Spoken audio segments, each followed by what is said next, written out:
Assalamualaikum warahmatullahi wabarakatuh. Selamat siang, bunda-bunda semuanya. Terima kasih sudah meluangkan waktunya untuk kedua kalinya mendengarkan presentasi saya. Oke, langsung saja. Hari ini saya akan menjelaskan tentang penyebaran pemahaman budaya positif. Apa ya budaya positif itu ya? Next. Nah, ini adalah fasilitator saya, yaitu Bapak Ferdi dan Ibu pengajar praktek Bu Rizky, dan saya selaku calon guru penggerak.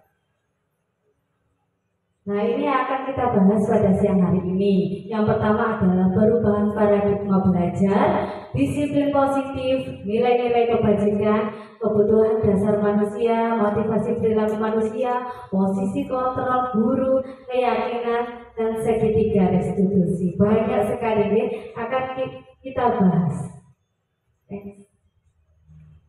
Paradigma baru. Nah, yaitu menggunakan prinsip pembelajaran yang berdiferensiasi sehingga peserta didik belajar sesuai dengan kebutuhannya berdasarkan tahap perkembangan anak untuk mewujudkan generasi bangsa sesuai dengan profil pelajar Pancasila. Apakah kita sudah menerapkan pembelajaran yang berdiferensiasi bunda-bunda semuanya? Sudah, alhamdulillah. Next. Disiplin positif. Disiplin artinya belajar. Disiplin mengacu pada disiplin diri yang artinya bertanggung jawab terhadap apa yang dilakukan berdasarkan nilai-nilai yang diyakini. Jadi disiplin positif artinya penerapan disiplin yang bertujuan untuk menumbuhkan kesadaran serta memberdayakan peserta didik tanpa imbalan atau reward atau penghargaan atau ancaman atau hukuman. Jadi anak itu belajar disiplin dari motivasi intrinsik atas kemauannya sendiri, bukan karena ancaman kita sebagai guru ataupun karena kita beri hadiah. Tidak seperti itu, ya Bunda. Sebagai pendidik kita harus bisa menumbuhkan motivasi intrinsik pada diri anak. Jadi anak sadar untuk melakukannya bukan karena dorongan atau motivasi dari luar. Next. Nah, nilai-nilai kebajikan. Apa itu ya nilai-nilai kebajikan? Merupakan nilai yang disepakati bersama lepas dari suku, bangsa, agama, bahasa maupun latar belakangnya. Nilai-nilai kebajikan yang kita sudah terapkan di lembaga kita adalah profil pelajar Pancasila, yaitu beriman dan bertakwa kepada Tuhan Yang Maha Esa, berakhlak mulia, berkebinekaan global, gotong royong, mandiri, kreatif, dan bernalar kritis. Lalu contoh lainnya yaitu keterampilan hidup. Nilai-nilai kebajikannya yaitu dapat dipercaya, lurus hati, pendengar yang aktif, tidak merendahkan orang lain, dan memberikan yang terbaik dari diri. Next. Kebutuhan dasar manusia merupakan segala sesuatu yang kita lakukan untuk mendapatkan apa yang kita inginkan. Seluruh tindakan yang kita lakukan memiliki tujuan tertentu, dan semua usaha terbaik yang kita lakukan adalah dalam rangka agar kebutuhan dasar kita terpenuhi dengan baik. Kita membutuhkan makan untuk apa? Nah, ada 5 ini untuk bertahan hidup, yaitu kita butuh makanan, pakaian, tempat tinggal, keamanan, dan kesehatan. Lalu kasih sayang, kebutuhan nomor 2. Oh, sebagai manusia kita butuh kasih sayang dari suami, dari ibu, dari anak-anak, dari keluarga. Ya. Misalnya rasa diterima, dipedulikan, berbagi, kerjasama dengan tim, lalu menjadi bagian dalam kelompok, diperhatikan dan diberi cinta. Kita butuh itu, ya. Anak-anak kita juga membutuhkan itu. Yang ketiga, penguasaan atau power, contohnya harga diri, keinginan untuk dianggap, memimpin, berprestasi, diakui dan didengar. Keempat, kebebasan, yaitu misalnya mandiri, memiliki pilihan, mencoba hal baru, dan mampu mengendalikan arah dirinya. Yang kelima, kesenangan, kebahagiaan, misalnya bermain, humor, antusiasme, tertawa, dan bintang. healing seperti itu ya.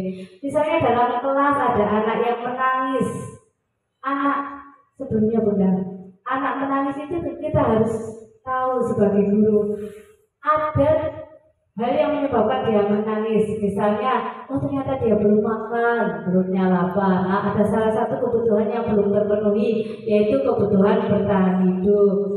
Selain itu, misalnya kalau dia di pojokan lemes, sedih, mungkin di rumahnya dia kurang diberi perhatian sama orang tua, sama ayah atau sama mamanya, dia membutuhkan kasih sayang seperti itu. Next Bunda. Motivasi perilaku manusia ada dua, ekstrinsik dan intrinsik. Kalau motivasi ekstrinsik itu dari luar, kita semangat melakukan sesuatu untuk apa? Untuk menghindari ketidaknyamanan atau hukuman, untuk mendapatkan imbalan atau penghargaan dari orang lain. Lalu yang kedua, motivasi intrinsik, yaitu untuk menjadi orang yang mereka inginkan dan menghargai diri sendiri dengan nilai-nilai yang dipercaya. Next Bunda. Ada 3 jenis, ada hukuman, konsekuensi, dan restitusi. Kalau hukuman itu tidak terencana atau tiba-tiba, murid tidak tahu apa yang terjadi atau tidak dilibatkan untuk membuatnya, bersifat satu arah, berupa hukuman fisik atau psikis. Kalau konsekuensi terencana, disepakati sesuai peraturan, murid tetap dibuat tidak nyaman jika guru selalu memonitor murid. Dan yang terakhir adalah restitusi, proses menciptakan kondisi bagi murid untuk memperbaiki kesalahan. Proses kolaboratif yang mengajarkan murid untuk mencari solusi sendiri. Next Bunda. Sebentar, dari 3 ini mana yang biasanya kita terapkan untuk anak-anak ya? Apakah kita sering memberi hukuman, konsekuensi, atau restitusi? Oh, ketiga-tiganya diterapkan. Yang paling baik yang mana nih? Konsekuensi? Restitusi, iya. Kalau restitusi ini anak diajak bersama-sama membuat peraturan. Jika dia melanggar maka dia mencari sendiri hukumannya atau harus seperti apa memperbaiki kesalahan itu. Saya jelaskan di slide selanjutnya Bunda. Posisi kontrol guru ada 5. Misalnya ada kasus anak tidak memakai sepatu berwarna hitam. Ada posisi sebagai penghukum. Kalau sebagai penghukum, guru berbicara atau hukumannya, larilah kamu keliling lapangan sebanyak 3 putaran. Itu berupa hukuman. Ya. Kalau membuat rasa bersalah, berapa kali ibu harus memberitahu kamu nak, kamu selalu membuat ibu kecewa. Nah itu ucapan sebagai guru kalau posisinya membuat rasa bersalah. Lalu sebagai teman, ayo dong ikuti aturan sekolah, tolong bantu ibu ya, kali ini ya. Sudah tidak apa-apa, nanti jangan diulangi lagi ya. Itu sebagai friend, teman, posisi kontrol guru. Yang keempat sebagai pemantau, hanya melihat saja. Kamu sudah melanggar peraturan sekolah, kamu tahu konsekuensinya. Kamu harus lepas sepatu dan mengenakan sandal jepit dan jangan diulangi lagi ya. Lalu sebagai manajer, apakah kamu tahu kesalahanmu? Nah, ini tidak langsung menghukum, dicari dulu kesalahannya apa. Kira-kira bagaimana kamu memperbaiki kesalahanmu? Nah, anaknya mencari cara agar dia memperbaiki kesalahannya. Kira-kira dari 5 posisi kontrol guru ini mana yang sering kita terapkan untuk anak-anak? Oh, benar, 3, 4, 5.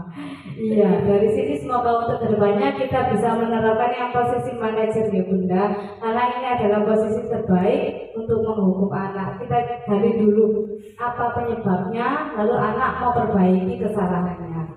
Selanjutnya Bunda, keyakinan kelas. Apa ya bedanya keyakinan kelas dan peraturan kelas? Kalau peraturan kelas ada ada tanpa persetujuan pihak objek yang harus melaksanakan. Sedangkan keyakinan kelas dengan persetujuan yang dibuat bersama-sama antara guru dan murid yang selanjutnya ditaati bersama. Jadi kalau peraturan kelas yang membuat sekolahan harus pakai sepatu berwarna hitam, harus datang ke sekolah pukul 7. Nah, itu yang peraturan sekolah. Kalau peraturan kelas misalnya jamnya makan, ya makan, tidak boleh di luar. Kalau keyakinan kelas kita kesepakati bersama-sama, misalnya bekerja sama menjaga kebersihan kelas. Setelah makan bermain, kalau ada sampah dibuang di tempat sampah, seperti itu. Lalu saling peduli, menghargai dan membantu sama lain. Beres-beres setelah bermain. Next benda. Segitiga restitusi. Nah, ini segitiga restitusi merupakan proses menciptakan kondisi bagi murid untuk memperbaiki kesalahannya. Tidak mencari siapa yang salah, tapi mencari solusi bersama. Jika ada anak berkelahi, dialog bunda, dialog lah. Kita tengahi, kita cari tahu apa akar permasalahannya. Terdapat proses dialog yang dikatakan atau dijalankan oleh guru agar dapat menghasilkan murid yang mandiri dan bertanggung jawab. Dia berusaha mencari solusi sendiri. Next benda. Ada 3 tahapannya. Pertama, menstabilkan identitas dengan berbicara seperti ini.